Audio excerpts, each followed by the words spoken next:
இந்த பதிவை கவனமா முழுசா பாருங்க.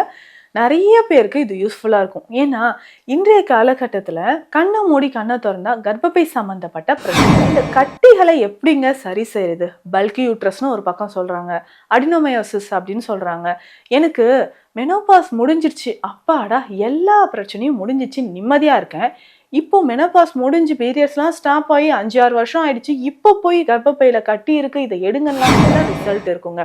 அப்போ கர்ப்பப்பையில இருக்கக்கூடிய கட்டிகள் நமக்கு நல்லாவே குறைய ஆரம்பிக்கும்.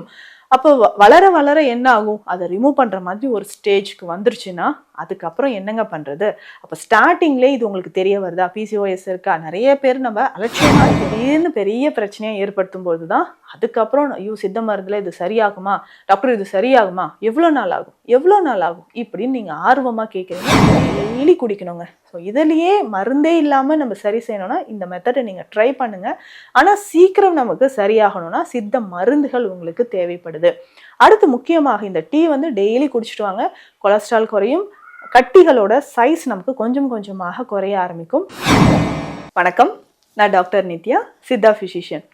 சித்தர்கள் அருளால தொடர்ந்து பல பதிவுகளில் நிறைய சித்த மருத்துவத்தில் சொல்லியிருக்கக்கூடிய விஷயங்களை பற்றி பார்க்குறோம். இந்த பதிவு பெண்களுக்கான முக்கியமான ஒரு பதிவுங்க. இந்த பதிவை கவனமாக முழுசாக பாருங்க. நிறைய பேருக்கு இது யூஸ்ஃபுல்லாக இருக்கும். ஏன்னா இன்றைய காலகட்டத்தில் கண்ணை மூடி கண்ணை திறந்தா கர்ப்பப்பை சம்பந்தப்பட்ட பிரச்சனைகள் வருது.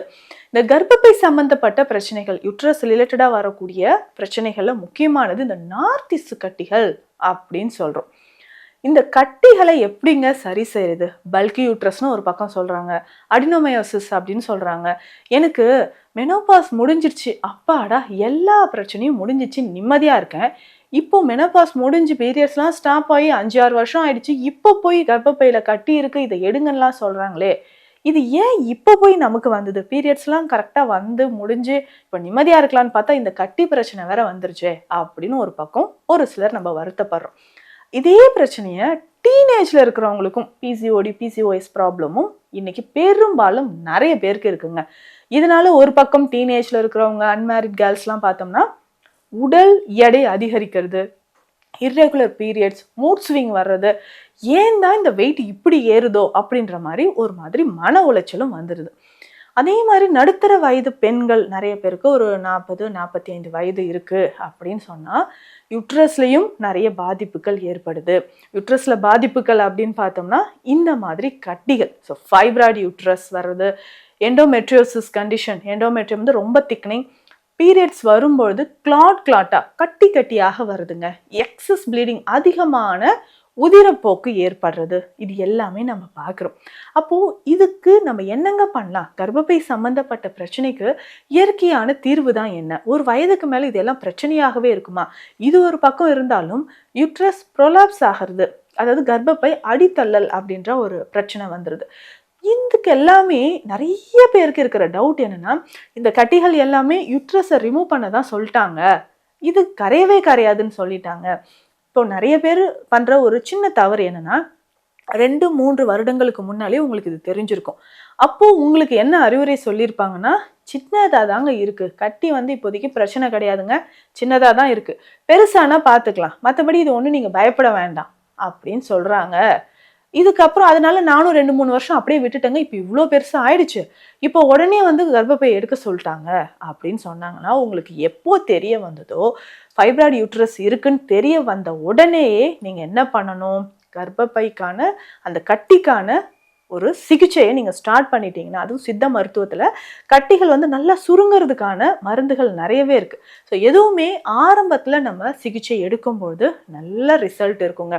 அப்போ கர்ப்பப்பையில இருக்கக்கூடிய கட்டிகள் நமக்கு நல்லாவே குறைய ஆரம்பிக்கும். அப்போ வளர வளர என்ன ஆகும்? அதை ரிமூவ் பண்ற மாதிரி ஒரு ஸ்டேஜ்க்கு வந்துருச்சுன்னா அதுக்கப்புறம் என்னங்க பண்றது? அப்போ ஸ்டார்டிங்லேயே இது உங்களுக்கு தெரிய வருதா? பிசிஓஎஸ் இருக்கா? நிறைய பேர் நம்ம அலட்சியமா விட்டுறோம். பிசிஓடி பார்த்துக்கலான்னு சொல்லிட்டாங்க, பார்த்துக்கலாம் அப்படின்னு நீங்க அலட்சியமா விட்டுறீங்க. அதே மாதிரி இன்னும் ஒரு சிலர் இந்த ஃபைப்ராய்டு யூட்ரஸும் சின்னதாக இருக்குன்னு சொல்லிட்டாங்க, ஒன்றும் பிரச்சனை இல்லை, பீரியட்ஸும் ஓகே நார்மலாக வருது, பார்த்துக்கலாம் அப்படின்னு நம்ம பரபரப்பாக இருக்கக்கூடிய ஒர்க் டென்ஷனில் நம்ம விட்டுறோம். ஒரு நாள் திடீர்னு பெரிய பிரச்சனையை ஏற்படுத்தும் போது தான் அதுக்கப்புறம் ஐயோ சித்த மருந்துல இது சரியாகுமா டாக்டர், இது சரியாகுமா, எவ்வளோ நாள் ஆகும், எவ்வளோ நாள் ஆகும் இப்படின்னு நீங்கள் ஆர்வமாக கேட்குறீங்க, புரியுது. பட் ஸ்டார்டிங்லேயே இதற்கான சிகிச்சைகளை எடுத்துக்கோங்க. உணவு முறையில் நான் சொல்கிற மாதிரி இந்த விஷயங்களை எல்லாமே ஃபாலோ பண்ணிக்கோங்க. ஸோ பெண்களே உங்கள் உடல் நலம் உங்களுக்கு ரொம்ப ரொம்ப முக்கியம். நீங்கள் ஹெல்த்தியாக இருந்தாலும் ஃபேமிலியில் இருக்கக்கூடிய எல்லாரும் ஹெல்த்தியாக இருப்பாங்க. அதனால் ஸ்ட்ரெஸ் இல்லாமல், டிப்ரெஷன் இல்லாமல், ஹார்மோன் இம்பேலன்ஸ் இருந்தால் அதை சரி செய்யறதுக்கு வழிமுறையும், ஒருவேளை உங்களுக்கு சுகர் பிபி இருந்தால் அதை சரி செய்யறதுக்கும், மெனோபாஸ் ஏஜில் இருந்தீங்கன்னா அதற்கான மருந்துகளும் நீங்கள் எடுக்கணும். இப்போ கர்ப்பப்பை கட்டிகள் இருக்குது அப்படின்னு சொன்னால் சிறந்த உணவு முறைகள் என்னென்னு சொல்கிறேன், ஃபாலோ பண்ணிக்கோங்க. அசைவ உணவு சாப்பிடக்கூடாதா? அப்படி கிடையாதுங்க. அசைவ உணவு நீங்கள் சாப்பிட்டுக்கலாம். அதற்கு ஏற்ற மாதிரி டயட்டும் ஃபாலோ பண்ணிக்கோங்க. அதிகமான கொலஸ்ட்ரால் இருக்கக்கூடிய உணவுகளை கட்டாயமாக நீங்கள் தவிர்க்கணும். இது ஃபர்ஸ்ட் பாயிண்ட். சரிங்களா? கொலஸ்ட்ரால் அதிகமாக இருக்கக்கூடிய உணவுகளை நீங்கள் கட்டாயம் தவிர்த்துக்கோங்க. இரவு ரொம்ப நேரம் கழித்து தூங்குறதோ இல்லை உணவு சாப்பிட்றதோ தவிர்த்துக்கோங்க. மலச்சிக்கல் இல்லாமல் பார்த்துக்கணும். ஸோ பெரும்பாலும் கர்ப்பப்பை சம்மந்தப்பட்ட பிரச்சனைகள் வருதுன்னா மலச்சிக்கல் ஒரு முக்கியமான காரணம். ஸோ மலச்சிக்கல் இல்லாமல் பார்த்துக்கணும். அதே மாதிரி அல்சர் சம்மந்தப்பட்ட பிரச்சனையும் கொலஸ்ட்ரால் அதிகமாக இருந்தால் அதையும் சரி செய்கிறதுக்கான வழிமுறைகளை நம்ம எடுத்துக்கணும். இப்போது கர்ப்பப்பை தொடர்பான பிரச்சனைகள் இருக்குன்னா ரொம்ப சிம்பிளாக நீங்கள் தினம்தோறும் இந்த டீ காலையில் போட்டு குடிச்சிருங்க. நான் டீ காஃபி தான் குடிப்பேன், இந்த ஹெர்பல்ஸ் எல்லாம் குடிக்க முடியாது அப்படின்னு சொன்னீங்கன்னா வேறு ஆப்ஷன் கிடையாது. நீங்கள் கம்ப்ளீட்டாக யூட்ரஸை ரிமூவ் பண்ணிவிடுங்க சர்ஜரி பண்ணி. ஆனால் இயற்கையிலே இது சரி செய்யணும், ஸ்டார்டிங் ஸ்டேஜில் தான் நமக்கு ஃபைப்ராய்டு இருக்குது அப்படின்னு நீங்கள் சொன்னீங்கன்னா இந்த டீ டெய்லி நீங்கள் எடுத்துக்கோங்க. இதில் என்னென்ன சேர்க்கணும் அப்படின்றத நான் சொல்கிறேன். லவங்கப்பட்டை எடுத்துக்கோங்க, 50 கிராம் அளவுக்கு லவங்கப்பட்டை, 50 கிராம் அளவுக்கு சோம்பு, இதில் 50 கிராம் அளவுக்கு ஏலக்காய், 50 கிராம் கருஞ்சீரகம். 4 பொருளையும் நல்லா வெயிலில் உலர்த்தி மிக்சிலேயே பவுடர் பண்ணிக்கோங்க. குறப்பாக அரைச்சி எடுத்து வச்சுக்கோங்க. 3 கிளாஸ் தண்ணியில் 1 ஸ்பூன் ஃபுல்லாக எடுத்து இதை தண்ணீரில் போட்டு சின்ன துண்டு கருப்பட்டி சேர்த்துக்கோங்க.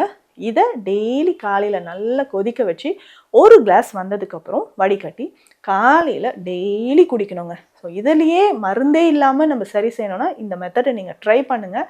ஆனால் சீக்கிரம் நமக்கு சரியாகணும்னா சித்த மருந்துகள் உங்களுக்கு தேவைப்படுது. அடுத்து முக்கியமாக இந்த டீ டெய்லி குடிச்சிட்டு வாங்க.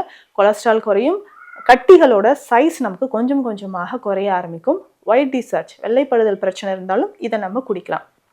அதற்கு அடுத்தது சித்த மருத்துவத்தில் இருக்கக்கூடிய மருந்துகள் அப்படின்னு பார்த்தோம்னா சதாவரி நெய்யாக நீங்கள் பயன்படுத்தலாம். சதாவரி நெய்யை வெதுவெதுப்பான வெந்நீரில் 1 ஸ்பூன் அளவு எடுத்து போட்டு இந்த நெய்யை டெய்லி காலையிலையும் நம்ம குடிக்கலாம், இரவும் நம்ம குடிச்சிட்டு வரலாம். ஸோ சதாவரி நெய் ரொம்ப முக்கியம். அதே மாதிரி சதாவரி பொடி எடுத்து வச்சுக்கோங்க. இந்த சதாவரி பொடியும் நீங்கள் தண்ணீரில் கலந்தோ பாலில் கலந்தோ ஒரு நாளைக்கு 2 வேளை நீங்கள் பயன்படுத்தலாம். உடல் பருமன் அதிகமாக இருந்தால் அதற்கான சிகிச்சைகள் எடுக்கும்போதும் கொஞ்சம் கொஞ்சமாக இந்த நார்த்திசு கட்டிகள் குறையும். கசப்பு துவர்ப்பு சுவைகளை உணவில் அதிகமாக சேர்த்துக்கோங்க. ஏன்னா இந்த கசப்பு துவர்ப்பு தான் தேவையில்லாத இந்த எக்ஸ்டர்னல் க்ரோத் அப்படின்னு சொல்கிறோம் இல்லைங்களா, இந்த கட்டிகளை சுருங்க செய்யக்கூடியது. மருந்தும் அப்படி தான் இருக்கும். சரிங்களா? அந்த மருந்துகள் எல்லாமே எடுக்கும்போது கட்டாயமாக இன்னைக்கு எவ்வளோ பெண்கள் சித்த மருந்துகள் எடுத்து இந்த கட்டிகள் இல்லாமல் ஆரோக்கியமாக இருக்காங்க. ஸோ உங்களுக்கு இந்த கட்டிகள் இருக்குது, ஏன்னா மெனோபாஸ் டைமில் ரொம்ப முக்கியமாக நம்ம உடலை நம்ம பார்த்துக்கணும். ஸோ இது தொடர்பான மருத்துவ ஆலோசனைகள் தேவைப்பட்டால் ஸ்க்ரீனில் இருக்கிற நம்பருக்கு காண்டாக்ட் பண்ணுங்கள். நன்றி.